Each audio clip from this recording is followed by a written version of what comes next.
জ্বালানির দাম বাড়ার প্রতিবাদে সারা দেশে পণ্য ও গণপরিবহন বন্ধ। একই দিনে ২৬টি সরকারি চাকরি ও ৭ কলেজে ভর্তি পরীক্ষার্থীদের দুর্ভোগ চরমে। এসে দেখি বাস বন্ধ, তারপর আমাকে রিক্সায় আসতে হলো। মানে একই সময়ে আজকে এখানে হচ্ছে, আবার অন্য জায়গায়ও হচ্ছে। ২৬টা পরীক্ষা, আমার স্বয়ং 5টা পরীক্ষা, আমি কোনটা পরীক্ষা দিব? ঢাকায় ৭টি ডিপোতে অকেজো পড়ে আছে বিআরটিসি শতাধিক বাস। মেরামতের অভাবে নষ্টের পথে কোটি কোটি টাকার সম্পদ, বিকল হচ্ছে যন্ত্রাংশ। মাত্র ৬,০০০ টাকার গহনার জন্য নারীকে খুন। রাজধানীতে ক্লুলেস হত্যার রহস্য উন্মোচন। পুত্রবধূর বন্ধুকে গ্রেফতারের পর পুলিশের কাছে জবানবন্দি।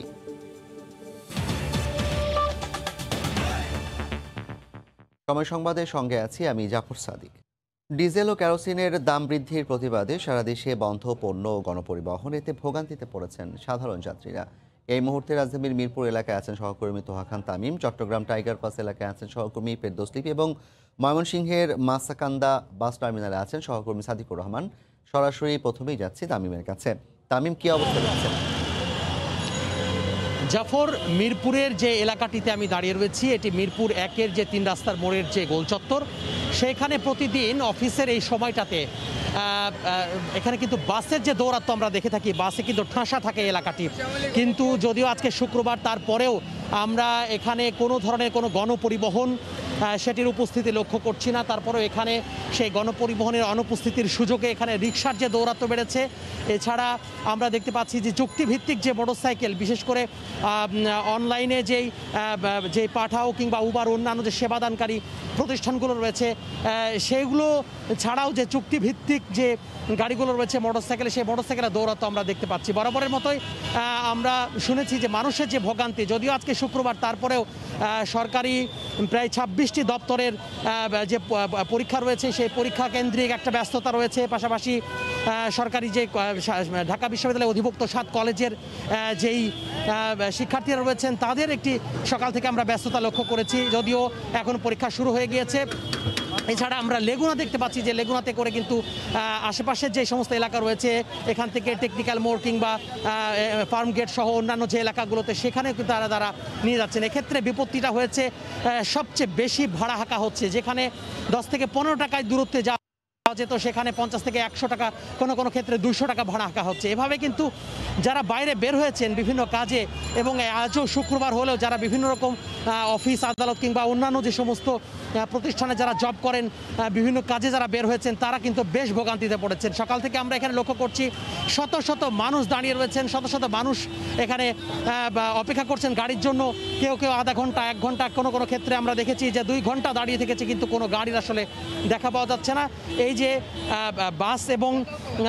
বাস এবং যেই পণ্যবাহী যে ট্রাক রয়েছে, ট্রাক কাভার্ড ভ্যান মালিক সমিতি, তারা আসলে গতকালকে এই যে ঘোষণা দেওয়ার পরে কিন্তু এখন পর্যন্ত কোনো ধরনের আমরা দেখতে পাচ্ছি না যে সরকারের পক্ষ থেকেও তাদের সাথে বসা কিংবা এ ব্যাপারে সমস্যা সমাধানের জন্য এখন পর্যন্ত আমাদের হাতে কোনো খবর নেই। তো এই ছিল রাজধানী মিরপুরের অবস্থা। আমরা এখন চলে যাব চট্টগ্রামের অবস্থা জানতে। সেখানে আছেন সহকর্মী ফেরদৌস লিপি। তামিম, চট্টগ্রামেও কিন্তু যাত্রীবাহী এবং দূরপাল্লার যে বাস তা বন্ধ রয়েছে, এবং বন্ধ রয়েছে কাভার্ড ভ্যান এবং ট্রাক যে পণ্যবাহী যান চলাচল, সেটাও। এবং এই মুহূর্তে আমরা নগরীর যে টাইগার পাস এলাকায় আছি, সেখানে আপনি দেখতে পাচ্ছেন যে সড়কগুলো কিন্তু দাপিয়ে বেড়াচ্ছে সিএনজি চালিত অটোরিকশা, ব্যক্তিগত কিছু গাড়ি এবং সাধারণ যে রিক্সা সেটা। এবং যদিও আজকে সাপ্তাহিক ছুটির দিন, অফিস আদালত বন্ধ, কিন্তু তারপরও সাধারণ মানুষ কিন্তু ব্যক্তিগত কাজে এই সাপ্তাহিক ছুটির দিনে বের হয়। এবং আজকে যারা বের হয়েছেন ব্যক্তিগত কাজে, তাদেরকে কিন্তু বিপাকে পড়তে হচ্ছে, যেহেতু কোনো ধরনের গণপরিবহন চলছে না। এবং এই কারণে কিন্তু সিএনজি, অটোরিকশা এবং সাধারণ যে অন্যান্য পরিবহন আছে, তারা কিন্তু বাড়তি দাম ভাড়া চাচ্ছে, এবং এতে তাদের ভোগান্তিতে যেমন সীমাহীন, তেমনি এখানকার যে শ্রমিকরা আছে, আমি কথা বলেছিলাম বিভিন্ন টার্মিনালে, তারা বলছেন যে হঠাৎ করে জ্বালানি তেলের মূল্য বৃদ্ধির কারণে তাদেরকেও বিপাকে পড়তে হচ্ছে, এবং তাদের যে খরচ বেড়ে যাবে, এই কারণে কিন্তু তাদের এই বাড়তি দামে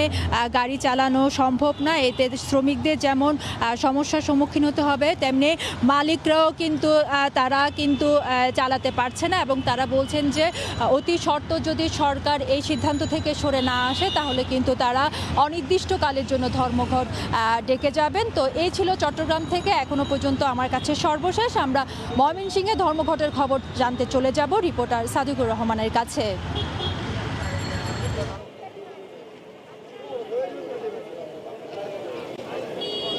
লিপি, আসলে রাজধানী সহ সারা দেশের মতোই কিন্তু এই দেখা যায় যে দূরপাল্লার এবং গণপরিবহন এবং পণ্য পরিবহনের যে যানবাহনগুলি আছে সেগুলি আসলে বন্ধ রাখা হয়েছে। পরিবহন সংশ্লিষ্ট যারা আছেন বিভিন্ন সংগঠনের যারা নেতারা তারা আসলে বন্ধ রেখেছেন এই জন্য যে আসলে ডিজেলের মূল্য বৃদ্ধির ফলে আসলে তাদের যে ভাড়াও যে একটা সমন্বয় করা হবে সেটা করা হয়নি।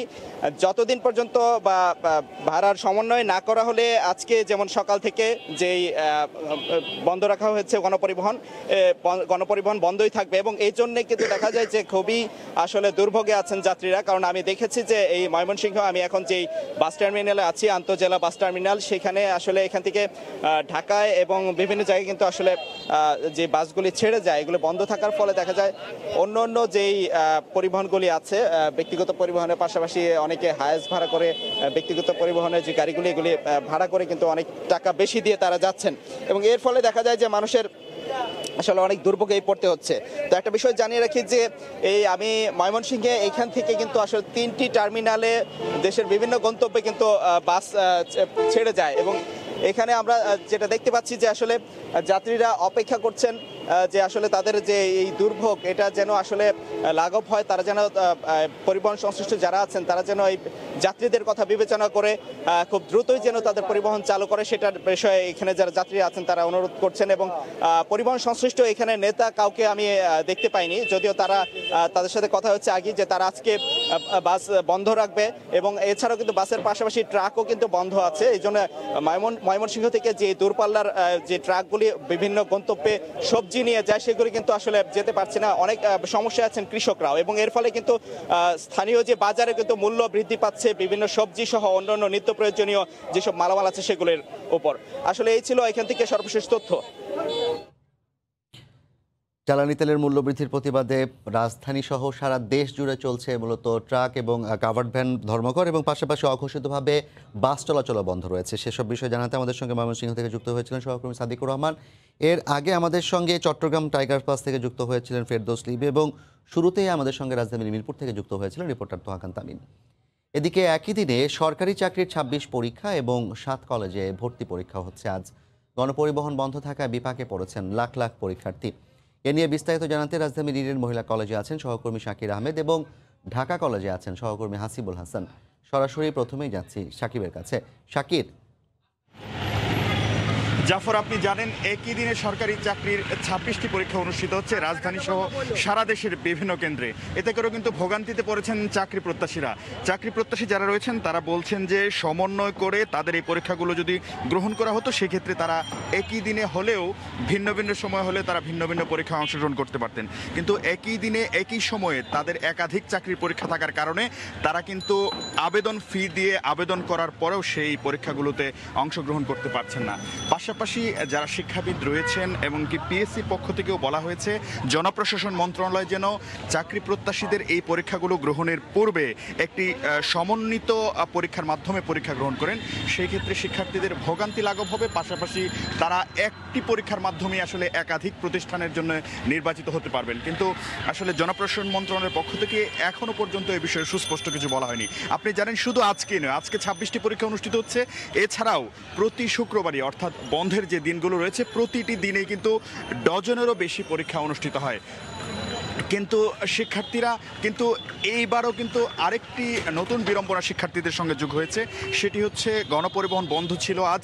সেই গণপরিবহন বন্ধ থাকার কারণে শিক্ষার্থীরা কিন্তু কেন্দ্রে আসতে গিয়ে অর্থাৎ ঢাকার বাইরে থেকে যারা পরীক্ষা দিতে আসছেন, পাশাপাশি ঢাকার বিভিন্ন স্থান থেকে যারা নির্দিষ্ট কেন্দ্রে পরীক্ষা দিতে আসছেন তারাও কিন্তু ভোগান্তিতে পড়েছেন। তারা বলেছেন গণপরিবহন বন্ধ থাকার কারণে তারা দ্বিগুণেরও বেশি ভাড়া দিয়ে লোকাল যে যানবাহনগুলো রয়েছে সেগুলোর মাধ্যমে তারা কিন্তু সেই পরীক্ষায় অংশগ্রহণ করছেন। করছেন। তবে এই বিষয়টি নিয়ে শিক্ষার্থীদের পক্ষ থেকে জনপ্রশাসন মন্ত্রণালয় এবং সরকারের প্রতি বারবারই দাবি জানানো হয়েছে যেন সমন্বিত একটি পরীক্ষার মাধ্যমে তাদের চাকরির ব্যবস্থা করা হয়। আপনি জানেন শুধু 26টি চাকরির পরীক্ষায় নয়, পাশাপাশি আজ কিন্তু ঢাকা বিশ্ববিদ্যালয়ের অধিভুক্ত 7টি কলেজের ভর্তি পরীক্ষা অনুষ্ঠিত হচ্ছে। সেই বিষয়টি জানাতে ঢাকা কলেজ কেন্দ্রে আছেন সহকর্মী হাসিব, সরাসরি চলে যাচ্ছে তার কাছে। হাসিব, আপনি জানেন যে আমরা এখন আছি ঢাকা কলেজের সামনে। ঢাকা বিশ্ববিদ্যালয়ের আওতাভুক্ত যে 7 কলেজ, তার মধ্যে কিন্তু হচ্ছে যে গ ইউনিটের যে স্নাতক প্রথম বর্ষের আজকে হচ্ছে ভর্তি পরীক্ষা অনুষ্ঠিত হচ্ছে। তবে জানিয়ে রাখি যে গতকাল হচ্ছে যে অনাবশ্যতভাবে যে ভর্তি পরীক্ষার আগেই যে গণপরিবহনগুলো বন্ধ করে দেওয়া হয়েছে তেল এবং ডিজেলের দাম বৃদ্ধির কারণে। এর ফলে কিন্তু গণপরিবহন শ্রমিকরা যে ধর্মঘট ডেকেছে, তার ফলে দূর দূরান্ত থেকে আসা এবং ঢাকার পার্শ্ববর্তী বিভিন্ন জেলা থেকে আসা শিক্ষার্থীরা কিন্তু ব্যাপক ভোগান্তিতে শিকার হয়েছে।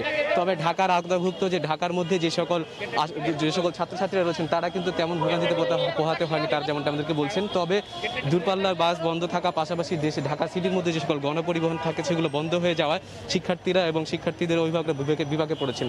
সাধারণত হচ্ছে যে পরীক্ষার সময় 10টা থেকে 11টা, তবে দেখা গেছে যে সকাল 7টা থেকে 8টা থেকে স্টুডেন্টরা হচ্ছে এখানে এসে অবস্থান করছিলেন। তারা অনেকের সাথে আমরা কথা বলেছি, তারা জানিয়েছেন যে দূর দূরান্ত থেকে বিভিন্নভাবে এক জায়গার ভাড়া হচ্ছে যে জায়গায় ছিল 80 টাকা, সেই জায়গায় তারা 500 টাকা দিয়েও এসেছেন। মূলত এখানে এখন শিক্ষার্থীদের অভিভাবকরা অবস্থান করছেন। ইতিমধ্যে আমরা দেখেছি যে বিশ্ববিদ্যালয় কর্তৃপক্ষ থেকে ঢাকা বিশ্ববিদ্যালয়ের সংশ্লিষ্টরা এসেছেন ফল পরিদর্শনের জন্য। মূলত এখানে আমি জানিয়ে রাখি যে ঢাকা বিশ্ববিদ্যালয়ের আওতাভুক্ত যে 7 কলেজ, তাদের হচ্ছে যে গ ইউনিটের এই পরীক্ষা অনুষ্ঠিত হচ্ছে। ভর্তি ইচ্ছুক পরীক্ষার্থীদের প্রথম বর্ষে যে সকল শিক্ষার্থীরা আছেন, মূলত এখানে দুইজনের সাথে আমরা কথা বলেছি যারা টঙ্গী থেকে এসেছেন। মূলত টঙ্গী থেকে বাসে আসতে তাদের যে খরচ হতো 80 টাকা, সে জায়গায় 400 টাকার মতো খরচ হয়েছে। মূলত তারা রিক্সা এবং সিএনজিতে করে এসেছেন। গণপরিবহন বন্ধ থাকার কারণে কিন্তু আসলে আজকে শুধু ভর্তি পরীক্ষায় নয়, এর পাশাপাশি আজকে প্রায় বেশ কিছু সরকারি এবং বেসরকারি চাকরিরও পরীক্ষা চলছে। মূলত এরকম একটা পরিস্থিতিতে তারা শিক্ষার্থীরা বলছেন যে ভর্তির ডেটটি কখনো বা শেষ করা যেত।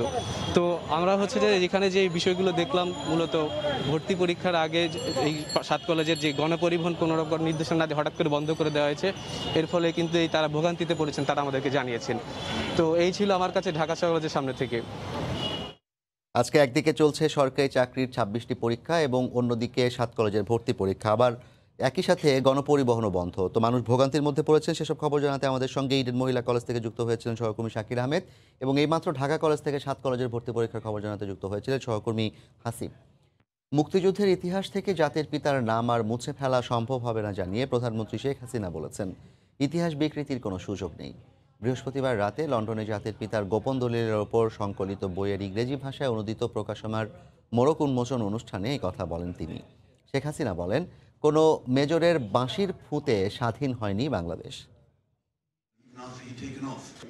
জাতির পিতা বঙ্গবন্ধু শেখ মুজিবুর রহমানের বিরুদ্ধে পাকিস্তান ইন্টেলিজেন্স ব্রাঞ্চে যেসব গোপন নথি ছিল সেসব নিয়ে বই দেশের পর এবার বিদেশেও প্রকাশ হলো ইংরেজি ভাষায়।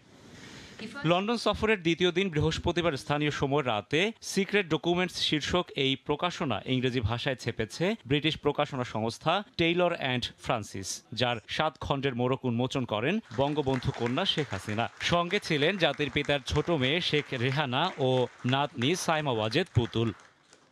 লন্ডনের বিখ্যাত পুস্তক প্রকাশক টেইলর অ্যান্ড ফ্রান্সিস বইটি প্রকাশের পর এই সংকলন আন্তর্জাতিক মান পেল জানিয়ে শেখ হাসিনা বলেন, এর মাধ্যমে ঐতিহাসিক দৃষ্টিকোণ থেকে জাতির পিতার সংগ্রাম সম্পর্কে অবগত হওয়া যায়। আমার মনে হয় পৃথিবীর কোনো দেশে পাবেন না যে এগেনস্ট এনি লিডার, একজন নেতার বিরুদ্ধে তার দেশের গোয়েন্দা সংস্থা কি রিপোর্ট দিয়েছে সেটা কোনোদিন কেউ পাবলিশ করবে নিজেরা উদ্যোগী হয়ে, এটা হয় না।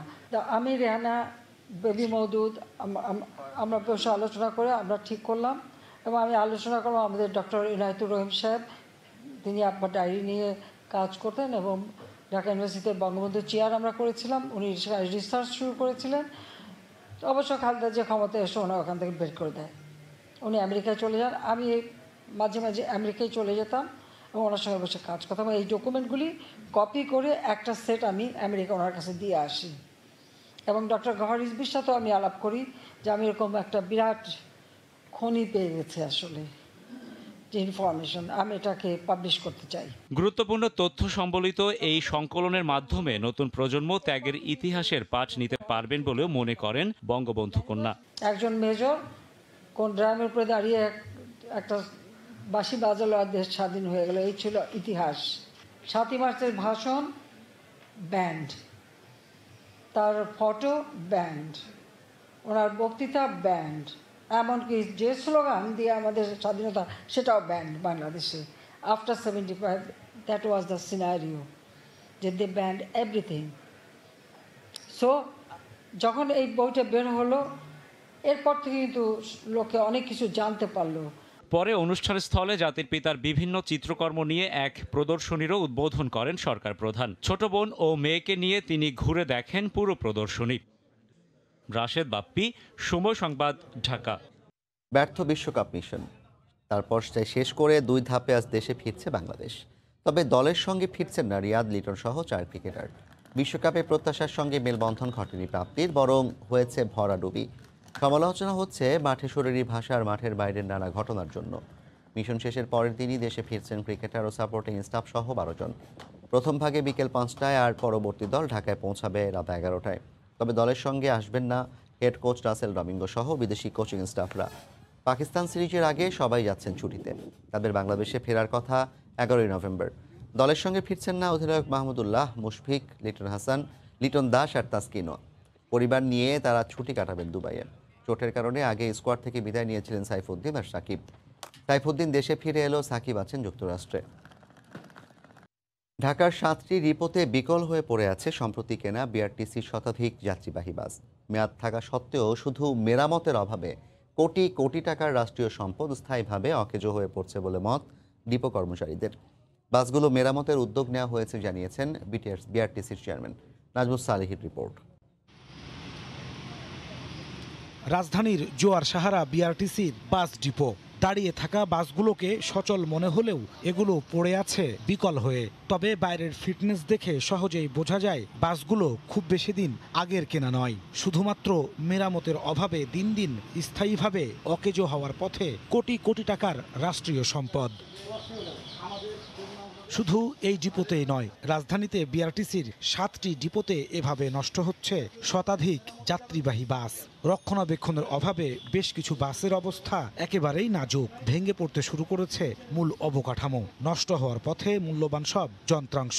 গাড়িগুলো 812 সালে ছাদ এবং সামনে পিছনে ফাইবার থাকার কারণে পানি পড়ে আর অল্পতেই নষ্ট হয়ে যায়। টায়ারগুলো অনেকে বসে থাকা নষ্ট হয়ে গেছে, ব্যাটারির ড্যামেজ হয়ে গেছে, ইঞ্জিন অয়েল সমস্যা প্লাস ইঞ্জিন সমস্যা এই জন্য হয়ে গেছে গাড়ি বসার কারণে। অথচ সড়কে বাসের জন্য রীতিমতো যুদ্ধে নামে মানুষ। প্রায় 2 কোটি মানুষের ঢাকায় গণপরিবহন সংকট দীর্ঘদিনের। ঘন্টার পর ঘন্টা অপেক্ষার পর বাস দেখলেই শুরু হয় হুড়োহুড়ি। প্রতিদিন বাসের জন্য সকালে যুদ্ধ করতে হয় এবং আসার পথে একই অবস্থা। বাস তো পাওয়া যায় না ঘন্টার পর ঘন্টা, এটা তো স্বাভাবিক হয়ে গেছে। এখন প্রচুর ভিড়, আমি যে দাঁড়াবো সেই অপশনটুকু হয়তো বা থাকে না। বিআরটিসি বাসের সংখ্যা খুবই কম এবং পাওয়া খুবই দুষ্কর। বিআরটিসিও স্বীকার করছেন সময় মতো মেরামতের অভাবে যাত্রী সেবাই কেনা হলেও মুখ থুবড়ে পড়েছে বাসগুলো। অল্প সময়ের মধ্যে এগুলো সচল করার উদ্যোগ নেওয়া হবে জানিয়ে চেয়ারম্যান বলছেন কিছুটা হলেও যাত্রীদের দুর্ভোগ লাঘব হবে। আমরা কিন্তু এখন বদ্ধপরিকর যে আমরা এই গাড়িগুলো যদি একবারে আমাদের মিনিমাম প্রফিটও হয় আমরা সেগুলোকে উঠাবো। বিকল বাসগুলো চালু হওয়ার আগেই নতুন করে আরও 300টি উন্নত প্রযুক্তির সিএনজি চালিত বাস কেনার প্রকল্প নিয়েছে বিআরটিসি। নাজমুস সালেহী, সময় সংবাদ, ঢাকা। গাজীপুরে পিকআপ ভ্যান চাপায় 3 পথচারী নিহত হয়েছেন। এ ঘটনায় আহত হয়েছেন আরও একজন। গতকাল রাত 1:30টায় ঢাকা ময়মনসিংহ মহাসড়কের এমসি বাজার এলাকায় এই দুর্ঘটনা ঘটে। পুলিশ জানায় একটি ওয়াজ মাহফিল থেকে ফিরে ফুটপাতে দাঁড়িয়েছিলেন কয়েকজন পথচারী। এ সময় বেপরোয়া গতির একটি পিকআপ ভ্যান তাদের চাপা দেয়। এতে ঘটনাস্থলে মৃত্যু হয় 3 জনের। এ ঘটনায় পিকআপ ভ্যানটি আটক করা গেলেও পালিয়ে গেছে চালক। বাংলাদেশের শেয়ার বাজারে প্রবাসীদের সম্পৃক্ততা ও বিদেশি বিনিয়োগ আকর্ষণের লক্ষ্যে ব্রিটেনের বাংলাদেশি অধ্যুষিত 2টি শহরে বিনিয়োগ সম্মেলন ও রোড শোর আয়োজন করেছে Bangladesh securities and exchange commission. London থেকে বিস্তারিত শোয়েব কবিরের রিপোর্টে। সংযুক্ত আরব আমিরাত, যুক্তরাষ্ট্র এবং সুইজারল্যান্ডের পর বিদেশের মাটিতে চতুর্থবারের মতো আয়োজিত রোড শোতে ব্রিটেন প্রবাসীদের মাঝে বাংলাদেশে বিনিয়োগের সুযোগ সুবিধা ও বিভিন্ন উন্নয়নমূলক কর্মকাণ্ড সহ সরকারের গৃহীত বিনিয়োগ বান্ধব নীতি তুলে ধরা হয়। শুধু আয়োজন নয়, পরিকল্পনাগুলোও যথাযথভাবে বাস্তবায়ন ও তদারকি করা প্রয়োজন বলে মনে করেন প্রবাসী ব্যবসায়ীরা। ভিন্নধর্মী এবং যে ধরনের প্রেজেন্টেশন এখানে হয়েছে ইজ অ্যান এক্সেলেন্ট ট্যালেন্ট এবং নতুন জেনারেশনকে আকৃষ্ট করার জন্য, বাংলাদেশে এনআরবিদের আকৃষ্ট করার জন্য আমি একটি সফল উদ্যোগ। দেশে বিনিয়োগ বান্ধব পরিবেশের আশ্বাসে নতুন করে পরিকল্পনা করছেন প্রবাসী উদ্যোক্তা ও ব্রিটেনের প্রাতিষ্ঠানিক বিনিয়োগকারীরাও। As I say, I think Bangladesh is one of the markets in the next 5 years which could seriously close the gap in terms of returns in Indonesia and Malaysia. আমাদের এখন সময় এসেছে বাংলাদেশকে ব্র্যান্ডিং করা। ব্রিটেনে এই আয়োজন সফলভাবে শেষ করার পর Qatar, Singapore, Germany, Canada, Russia, Italy, Hong Kong, Japan, Malaysia সহ বিভিন্ন দেশে বিএসইসি ধারাবাহিকভাবে এই রোড শোর আয়োজন করার পরিকল্পনা রয়েছে। বাংলাদেশে বিনিয়োগের নানা সম্ভাবনার চিত্র তুলে ধরার পাশাপাশি এখানকার ব্রিটেনে বেড়ে ওঠা তৃতীয় প্রজন্মের মেধাকে বাংলাদেশের উন্নয়নে কাজে লাগানোর আহ্বান জানালেন রোড শোর আয়োজকরা। একইভাবে প্রবাসী বাংলাদেশিরাও বাংলাদেশে বিনিয়োগের ক্ষেত্রে আগ্রহী অনেকটাই। শোয়েব কবির, সময় সংবাদ, লন্ডন। খেলার খবর, টি-20 বিশ্বকাপের সুপার 12-এ শুক্রবার নামিবিয়ার বিপক্ষে মাঠে নামবে শক্তিশালী নিউজিল্যান্ড। শারজায় ম্যাচটি শুরু হবে বিকেল 4টায়। পাকিস্তানের বিপক্ষে 5 উইকেটের হার দিয়ে বিশ্বকাপ মিশন শুরু করলেও দ্বিতীয় ম্যাচে দারুণভাবে ঘুরে দাঁড়ায় কিউইরা। ভারতের বিপক্ষে 8 উইকেটের বড় জয় তুলে নেয় কেন উইলিয়ামসের দল। স্কটল্যান্ডকে 16 রানে হারিয়ে জয়ের ধারাবাহিকতা ধরে রাখে তাসমান সাগর পাড়ের ক্রিকেটাররা। সময় সংবাদের শীর্ষ সংবাদগুলো জানিয়ে দিচ্ছি আরেকবার। জ্বালানির দাম বাড়ার প্রতিবাদে সারা দেশে পণ্য ও গণপরিবহন বন্ধ, চরম দুর্ভোগে যাত্রীরা।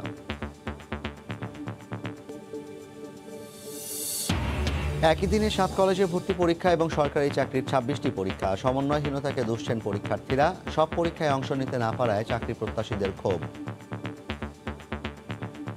এসে দেখি বাস বন্ধ, তারপর আমাকে রিক্সায় আসতে হলো। মানে একই সময়ে আজকে এখানে হচ্ছে, আবার অন্য জায়গায়ও হচ্ছে। 26টা পরীক্ষা, আমার স্বয়ং 5টা পরীক্ষা, আমি কোনটা পরীক্ষা দিব?